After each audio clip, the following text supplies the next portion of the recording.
আপনারা? নবীকে কি ভালোবাসেন না আপনারা? শক্তি যা আছে সব দিবেন নবীর জন্য, একটু গাম জড়াবেন, নবী খুশি হয়ে যাবে। ঠিক না বেঠিক? বলেন বিশ্ব নবী, আরো জোরে একসাথে সবাই বলো, সবচেয়ে বলো আমার নবী, তোমার নবী, সবার নবী, বিশ্ব নবী, বিশ্ব নবী, বিশ্ব নবী। আমরা নবীরে ভালোবাসি কি বাসি না? আমার এত দামি নবী কি পরিমাণ কাঁদছেন, আমার নবীর কান্নার বিবরণটা আমি দিয়ে যাব। আমার কথাগুলো শুনতে রাজি আছেন তো আপনারা? এখনো যারা মাঠে আসে ঢুকে নাই, চিন্তা করতেছে আর একটু পরে যাই, কিন্তু ওরা জানে না 7টার ভেতর আমি মাইক ছেড়ে চলে যাব। আল্লাহ তুমি আজকের মাহফিলটারে কবুল করো, আমিন করো। আমার নবী কি পরিমাণ কাঁদছেন শুনেন। ওয়ালি জাওফিহি আজিরুন কাযিরিল মিরজালি মিনাল বুকা। গরম পাতিলার ভেতরে ফুটন্ত পানির যেই আওয়াজটা হয়, খেয়াল করে, গরম পাতিলার ভেতরে ফুটন্ত পানির যেই আওয়াজ হয়, আমার আপনার নবী যখন কাঁদতেন ফুটন্ত পানির আওয়াজের মতো নবীজির কান্নার আওয়াজ হইত। আম্মা জান আয়েশা সিদ্দিকা রাদিয়াল্লাহু তাআলা আনহা বলেন, লাম্মা কানা লাইলাতুম মিনাল লায়ালি, এক রাতে নবীজি আমার ঘরে থাকার পালা। নবীজি রাতের বেলা আমার ঘরে ঘুমাইলেন। কতক্ষণ ঘুমানোর পর বিছানার মধ্যে বইসা আমারে বললেন, ইয়া আয়েশা জারিনি আতাআব্বাদুল লাইলাতা লিরাব্বি। আয়েশা গো, আজকের রাত তোমার ঘরে আমার থাকার সিরিয়াল। জারিনি আতাআব্বাদুল লাইলাতা লিরাব্বি। ও আয়েশা, আমার একটু সুযোগ দিবানি, আমি তোমার রবের আত্মা কাটাইয়া আমার রবের ইবাদতে রবের সাথে রাত কাটাবো। সুবহানাল্লাহ। আম্মা জান আয়েশা আমার নবীর সামনে দাঁড়াইয়া কসম খাইয়া বললেন, ওয়াল্লাহি ইন্নী লা উহিব্বু কুরবাক ওয়া উহিব্বু মা ইয়াসরুক। নবী গো, আল্লাহর কসম খাইয়া বললাম, আপনি যদি আমার সাথে রাত না কাটাইয়া রবের ইবাদতে রাত কাটাইয়া দেন, আমি আয়েশা তাতেও খুশি আছি। সুবহানাল্লাহ। আম্মা জান আয়েশা বলেন, আমি যখন অনুমতি দিয়া দিলাম, ফাকামা, নবী বিছানা থেকে উঠে দাঁড়াইয়া গেলেন। ফাতাহারা, ওযু বানাইলেন। সুম্মা কামা ইউসাল্লি, এরপরে নবীজি তাহাজ্জুদের নামাজে দাঁড়াইয়া গেলেন। সুবহানাল্লাহ। ও যুবক ভাই, বৃদ্ধ বাবা গো, তাহাজ্জুদের নামাজ না পড়লে আল্লাহর ওলি হওয়া যায় না। আল্লাহর ওলি হতে হলে তাহাজ্জুদের নামাজ লাগে। আমার আল্লাহ বড় সুন্দর করে বলেন, তাতাজাফা জুনুবুহুম আনিল মাদাজি'i ইয়াদউনা রাব্বাহুম রাব্বাহুম খাওফাও ওয়া তামআ ওয়া মিম্মা রাযাকনাহুম ইউনফিকুন।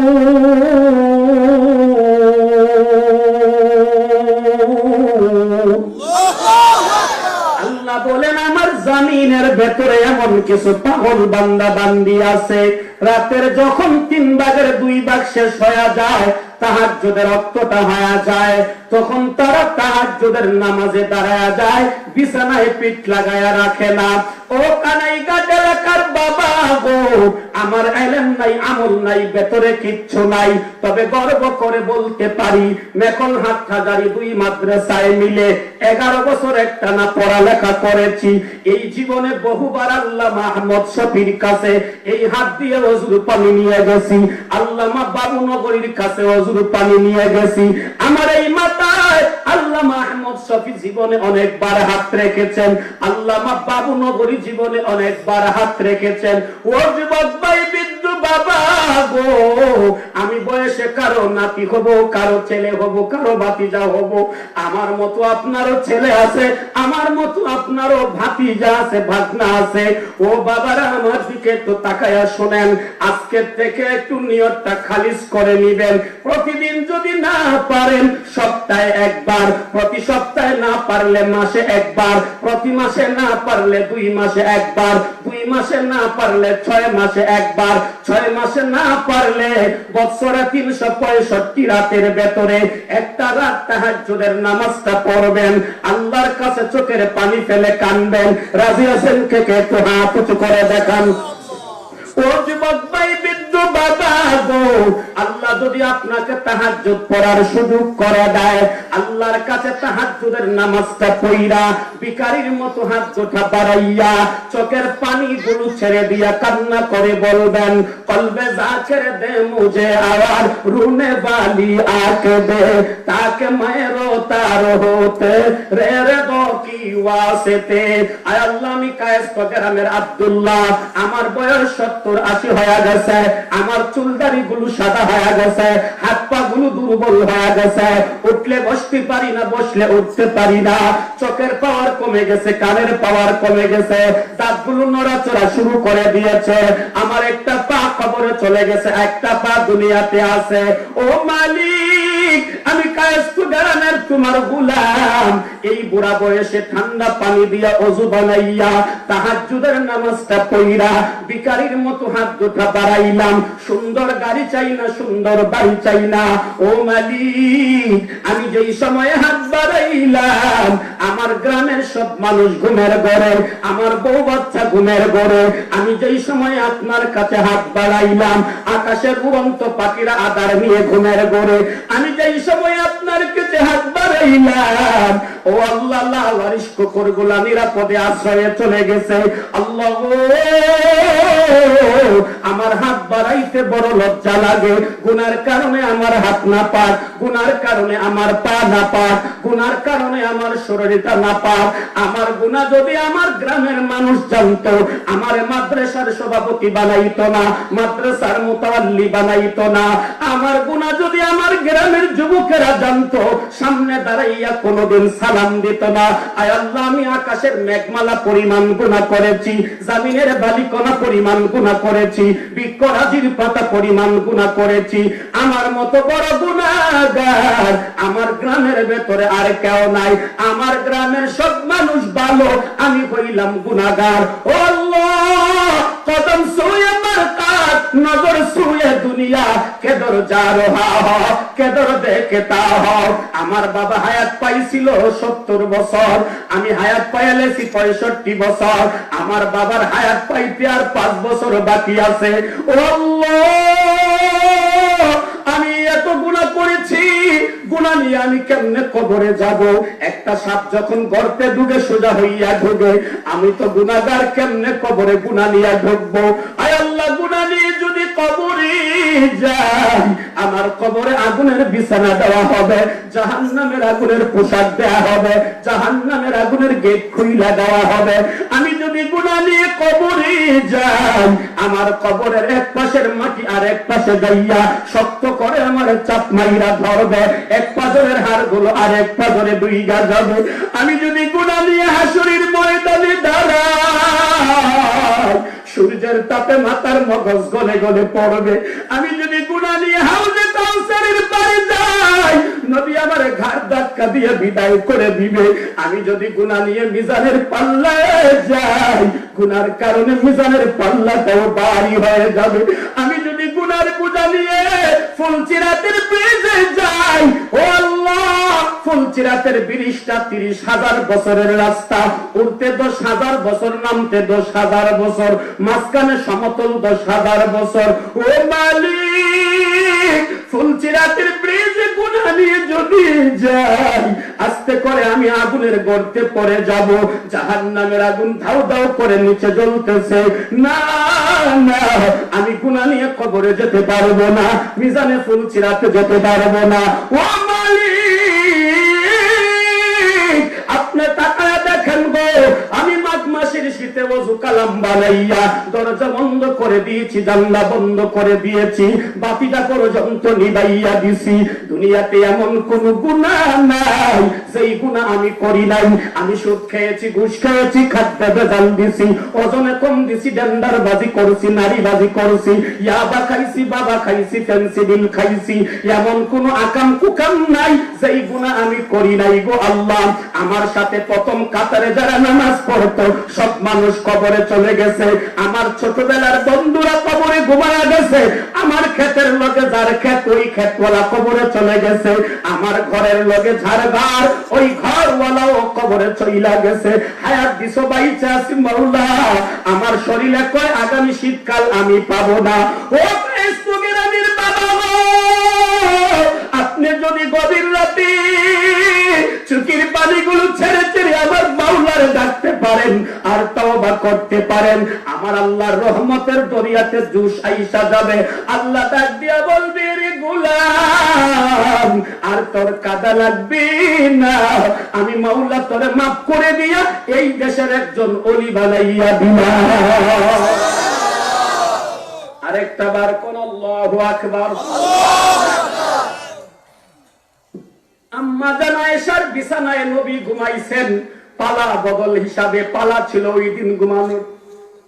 আম্মা জান আয়েশার বিছানায় নবী বৈশা আম্মা জানকে বলেন, আজকে তোমার ঘরে আমার থাকার সিরিয়াল, আমার একটু সুযোগ দিবানি, আমি একটু আল্লাহর ইবাদতে রাত কাটাবো, তোমার সাথে কাটাবো না। আম্মা জান আয়েশা কসম খাইলেন আর বললেন, এতে আমার অসুবিধা নাই। নবীজি আম্মা জান আয়েশার বিছানার থেকে উঠে দাঁড়াইলেন, ওযু বানাইয়া কোন নামাজে দাঁড়াইলেন? আরো জোরে কর। আপনিও নামাজে দাঁড়ান, আমিও নামাজে দাঁড়াই, নবীজিও নামাজে দাঁড়াইছেন। আম্মা জান আয়েশার বাসায় আম্মা জান বলেন, নবীজি নামাজে দাঁড়াইয়া দাঁড়াইয়া কেরাত পড়তেছেন, হঠাৎ করে ফালাম ইয়াজাল ইয়াবকি, নামাজের ভেতরে নবীজি কান্না শুরু করে দিছে। বলেন কোন জায়গায় কান্না শুরু করছেন? দাঁড়াইয়া না বৈশা? আমার নবী নামাজে দাঁড়াইয়া কানতে কানতে কানতে কানতে হাত্তা বাল্লা হিজরাহু, চোখের পানি দিয়ে গাল মোবারক ভিজাইয়া দিল। সুবহানাল্লাহ বলা দরকার নাই, আরে আমি জোরে কোন সুবহানাল্লাহ। আম্মা জান আয়েশা বলে, পৃথিবীর মানুষেরা ওয়াকানা জালিসাত, এইবার আমার স্বামী দাঁড়ানোর থেকে বসলেন, বৈশাও নবীর কান্না বন্ধ হয় নাই।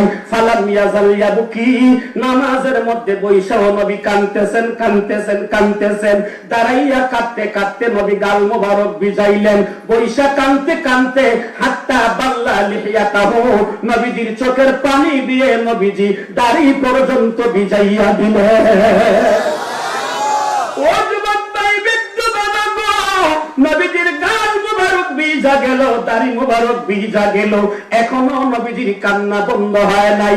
আম্মা জান আয়েশা সিদ্দিকা বলেন, ফালাম্মা ইয়াবকি, এখনো নবীর কান্না চলতেছে। সুম্মা বাকা, নবী আরো কাঁদতেছেন আরো কাঁদতেছেন, হাত্তা বাল্লাল আরদ, এইবার নবী কাঁদতে কাঁদতে চোখের পানি দিয়ে মাটি পর্যন্ত ভিজাইয়া দিল। বলেন তো কয় জায়গা ভিজাইলেন? গাল ভিজাইলেন, দাড়ি ভিজাইলেন, আর কোন জায়গা ভিজাইলেন?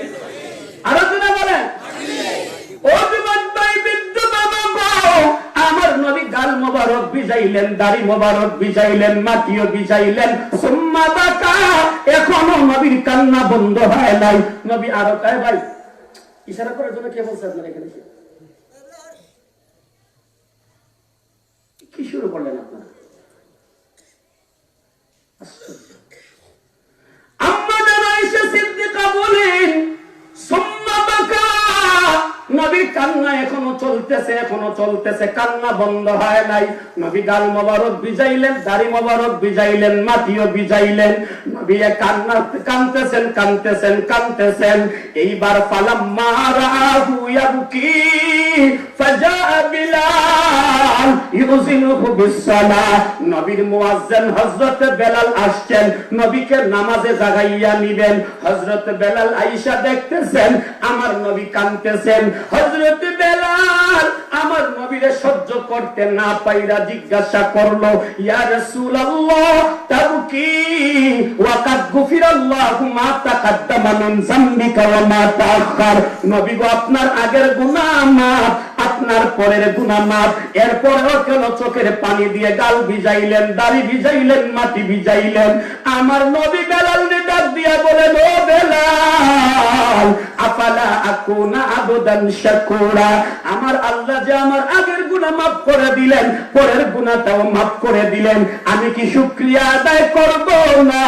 ও বেলাল, শুকরিয়া আদায় করার জন্য আমি নবী চোখের পানি দিয়ে গাল ভিজাইলাম, দাড়ি ভিজাইলাম, মাটি পর্যন্ত ভিজাইয়া দিলাম।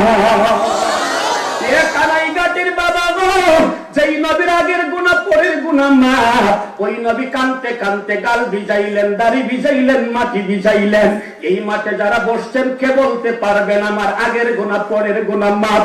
না না, আমরা কেউ আব্দুল কাদের জিলানীর খালতো ভাই, তালতো ভাই, মামতো ভাই না। আমাদের সবার জীবনে গুনাহ আছে। 2025 সাল গেল, মাত্র 7 দিন হলো। 25 সালের 1 বছরের ভেতরে আমরা 25 বারও কাটতে পারি নাই, 5 বারও কাটতে পারি নাই, একটা বারও চোখের পানি ফেলে কাটতে পারি নাই।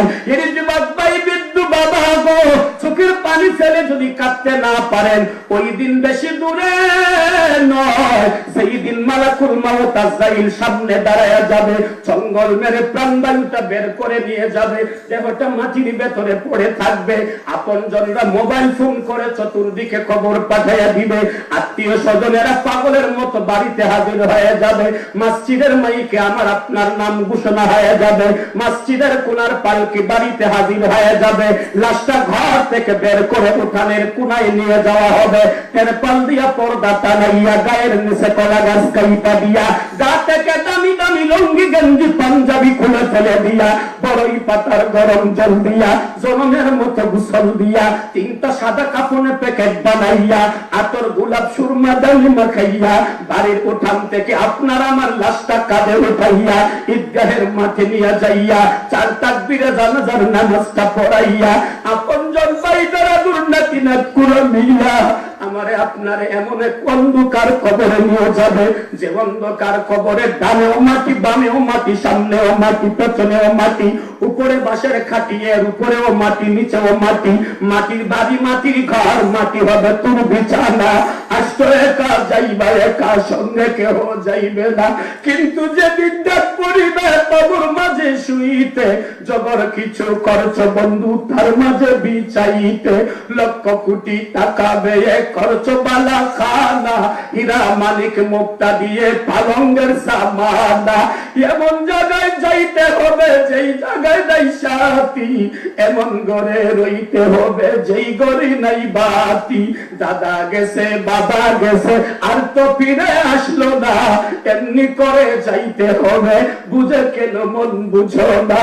ও কায়েস্ত গ্রামের বাবা, আমার দিকে চান, আপনার ছেলে মনে করে কথা শুনেন, একদিন আপনার নাম মসজিদে এলান হয়ে যাবে, এমন হতে পারে গো বাবা, আপনার কাপড়ের কাপড় ওই নরসিংদীর বাবুর হাট থেকে আপনার গ্রামের পাশের বাজারে নিয়ে আসছে, আপনার গোসলের পানি শেষ, গোসলের পানি দেওয়া হয়তো পুকুরে চলে আসছে, বাবা আপনি জানেন না এইবারে মসজিদের কোনার পালকিটা আপনার বাড়িতে যাওয়ার সিরিয়াল, সে রেডি হয়ে বসে আছে, আপনি মারা যাবেন, আপনার আপনজনরা মসজিদ থেকে তারে নিয়ে যাবে। এ যুবক আমার দিকে চাও বন্ধু, আমি তোমাদের কলিজার বন্ধু। ও যুবক, যাদের কাছে অ্যান্ড্রয়েড টাচ মোবাইল আছে এক্ষুনি রেকর্ড করে নাও। ও যুবক, দুনিয়ায় আসার সিরিয়াল আছে, বড় ভাই, মেজো ভাই, ছোট ভাই, দুনিয়ার থেকে যাওয়ার কোনো সিরিয়াল নাই। দাদার আগে নাতির ডাক পড়ে, দাদির আগে নাতিনের ডাক পড়ে, মায়ের আগে মেয়ের ডাক পড়ে, বাবার আগে ছেলের ডাক পড়ে। অহংকারী মাস্তানি জীবনে অনেক করেছো, আমার সাথে একটু কম্প্রোমাইজ করো, আমার দিকে তাকাইয়া কথা শোনো। এর যুবক, তোমার জীবনে আমার জীবনে 2টা গোসল আছে, একটা গোসল তুমি তোমার হাতে করতে পারো নাই, আমিও আমার হাতে করতে পারি নাই। নাম্বার 1, জন্মের পরের গোসলটা এই মাঠের কোন যুবক দাঁড়াইয়া বলতে পারবে না হুজুর জন্মের পরের প্রথম গোসল আমার হাতে আমি করেছিলাম। না না, জন্মের পরে আমি আপনি ওয়াও ওয়াও করে চিৎকার করেছিলাম, আমার আপনার জনম দুঃখিনী মা অথবা দাত্রী মারা আমারে আপনারে গোসল দিয়েছিল। এ যুবক, তোমার জীবনে আমার জীবনে আরেকটা গোসল বাকি আছে, মরণের পরের গোসল, জীবনের শেষ গোসল।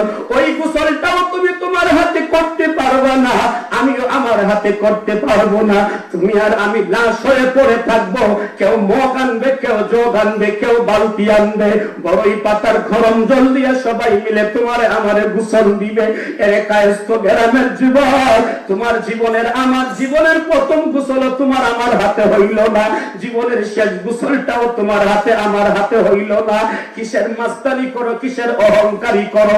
আমি যদি প্রশ্ন করি রাতের 1টা 1 মিনিট থেকে নিয়ে রাতের 2টা 1 মিনিট পর্যন্ত 1 ঘন্টা সময় দেওয়া হবে, কায়স্থ গ্রাম থেকে হাইটা হাইটা কানাইঘাট বাজারে যাইতে পারলে 1000 টাকা পুরস্কার। রাতের 1টা 1 মিনিট থেকে 2টা 1 মিনিট 1 ঘন্টা সময় দেওয়া হবে। একটা যুবক থাকবে না যে হাত উঠাবে না, সবাই বলবে আমার জন্য কোনো ব্যাপার না। আমি যদি প্রশ্ন করি রাতের 1টা 1 মিনিট থেকে নিয়ে রাতের 2টা 1 মিনিট পর্যন্ত 1 ঘন্টা সময় দেওয়া হবে, তোমাদের কায়স্থ গ্রামের সবচাইতে পুরাতন কবরস্থান যেইগুলি গ্রামের আউটসাইডে অবস্থিত, ওই কবরের মাঝখানে একা একা 1 ঘন্টা দাঁড়াইবা, সাথে মোবাইল থাকবে না, বন্ধু বান্ধব কেউ থাকবে না। এই কথা বললে সবাই আমার তিরস্কার করবে, ডাক দিয়া বলবে হুজুর গো আপনার কি মাথা খারাপ হয়েছে? রাস্তাঘাটে হাতি বাজারে শহরে বন্দরে দিনে দুপুরে সব জায়গায় যাওয়া যায়, একা একা রাতের বেলায় 1 ঘন্টা 1টা বাজে কবরে দাঁড়াবো দূরের কথা, দিন দুপুরে আমরা একা একা কবরের দিকে যাই না, ভয় লাগে। কায়স্থ গ্রামের যুবক যেই কবরে রাতের বেলায় 1 ঘন্টা দাঁড়াইতে চাও না, ওই কবরে তোমাকে আমাকে পুরা রাত থাকা লাগবে। পুরা রাত শুধু নয়, পুরা দিন থাকা লাগবে। পুরা দিন শুধু নয়, পুরা সপ্তাহ থাকা লাগবে। পুরা সপ্তাহ শুধু নয়, পুরা মাস থাকা লাগবে। পুরাটা মাস শুধু নয়, পুরাটা বছর থাকা লাগবে। 1টা 2টা বছর নয় রে যুবক, বছরের পর বছর ওই কবরে তোমাকে আমাকে থাকা লাগবে। ও যুবক বন্ধু, তুমি কয় টাকার মালিক, আমি কয় টাকার মালিক? যাদের কাছে টাচ মোবাইল আছে এক্ষুনি ডাটা ওপেন করো, গুগলে গিয়া চার্জ দিয়া দেখো। আমি একটা যুবকের নাম বলে যাই, আমার মতো করে লিখবা ALI আলী, স্পেস দিয়ে লিখবা BANATA বানাত। আলী বানাত লেখার সাথে সাথে অস্ট্রেলিয়ার একটা যুবকের নাম আসবে, বয়স মাত্র 30 বছর। 30 বছরের যুবক আলী বানাত, অস্ট্রেলিয়ায় তার বাড়ি, অল্প দিনে বিলিয়ন মিলিয়ন টাকার মালিক হয়ে গেছে। এক একটা গড়ি ব্যবহার করত বাংলাদেশি টাকায় 1.5 লক্ষ টাকা, এক একটা ব্রেসলেট ব্যবহার করত বাংলাদেশি টাকায় 2 লক্ষ টাকা, এক এক জোড়া স্যান্ডেল ব্যবহার করত বাংলাদেশি টাকায় 90,000 টাকা, এক এক জোড়া সানগ্লাস লাগাইতো বাংলাদেশি টাকায় প্রায় 5.5 লক্ষ টাকা। বিশ্বের বাজারের এমন কোন ব্র্যান্ড নাই যেই ব্র্যান্ডের গাড়ি তার কাছে ছিল না। তার অনেকগুলা হেলিকপ্টার ছিল, অনেকগুলা নিজস্ব বিমান ছিল। ওই অস্ট্রেলিয়ার আলী বানাত অল্প দিনে কোটি টাকার মালিক হইয়া বড় সুন্দর করে জীবন যাপন করতেছিল। একদিন সকালবেলা নাস্তা খাওয়ার জন্য হোটেলে ঢুকলো। হোটেলে যাওয়ার পরে নাস্তা খাইলো, খাওয়া দাওয়ার পরে কর্মচারীকে বলল 1টা কাপ চা নিয়ে আসো। কর্মচারী তার সামনে চা নিয়ে আসলো। আলী বানাত গরম চাটা জিহ্বায় ঢেলে দিল, জিহ্বা পুরে জ্বলা পোড়া শুরু হয়ে গেল। আলী বানাত আস্তে করে বাড়িতে চলে গেল, জিহ্বার জ্বলা পোড়া কমতেছে না। ডাক্তারকে কল করলো, ডাক্তার পাগলের মতো হাজির হয়ে গেল, ভালো করে স্টেটমেন্ট দিল, প্রেসক্রিপশন দিল, ঔষধ বই 1-2 দিন খাইলো, না জিহ্বার জ্বলা পোড়া কমতেছে না। আলী বানাত তার প্রাইভেট বিমান দিয়ে অস্ট্রেলিয়া থেকে হংকং চলে গেল। একটা না 1 মাস চিকিৎসা নিল। 1 মাসের মাথায় হংকং এর ডাক্তাররা গোল টেবিলের বৈঠক করে সিদ্ধান্ত জানায়, আলী বানাত আপনাকে বাঁচানো সম্ভব না। কি হয়েছে বলো? গরম চা জিহ্বায় লেগে জিহ্বা পুড়ে আপনার ক্যান্সারের রূপ নিয়ে আনিছে, আপনার বাঁচানো সম্ভব না, আপনি বাড়িতে চলে যান। আলী বানাত মনটা খারাপ করে হংকং থেকে নিজের বিমান দিয়ে ফ্লাইট করে অস্ট্রেলিয়ায় চলে গেল। একটানা 15 দিন পর্যন্ত দুনিয়ায় ছিল, সকল ধন সম্পত্তি গুলো মুসলিম দেশে বিতরণ করে দিল। 15 দিনের মাথায় যুবকটা মারা গেল। আজকে 10-12 বছর ধরে যুবকটা কবরে ঘুমাইতেছে। কায়স্থ গ্রামের যুবক, যদি বিশ্বাস না করো এক্ষুনি গুগলে চার্জ দেও না, দেখো না তুমি আমার কথা ঠিক আছে কিনা। এ যুবক বন্ধু, তুমি কয় টাকার মালিক, আমি কয় টাকার মালিক? এত টাকার মালিক আজকে কবরে ঘুমায়া গেছে। তরুণ রাজনীতিবিদ হওয়ার জন্য কত যুবকের স্বপ্ন। তুমি তরুণ রাজনীতিবিদ হওয়ার জন্য স্বপ্নে বলতেছো, তোমার আমার চাইতে অনেক ভালো স্বপ্ন দেখেছিল উসমান হাদি ভাই, আজকে সে কবরে ঘুমায়া গেছে। এর যুবক, তোমার ব্রেইনের চাইতে আমার ব্রেইনের চাইতে অনেক ভালো ব্রেইনওয়ালা ছিল বুয়েটের ছাত্র আবরার ফাহাদ, আজকে সে কবরে ঘুমাইতেছে। যুবক, ভালো করে শুনো, তোমার মতো আমার মতো শত যুবকের লাশ গাড়ির চাকার নিচ থেকে টেনে টেনে বের করা হয়েছে, দরজা ভেঙে বের করা হয়েছে। তোমার মতো আমার মতো যুবকের লাশ হাওড়ির মাঝখান থেকে উদ্ধার করা হয়েছে। যুবক, আজ থেকে 4 বছর আগের কথা, চট্টগ্রামের হাটহাজারী থানার 11টা যুবক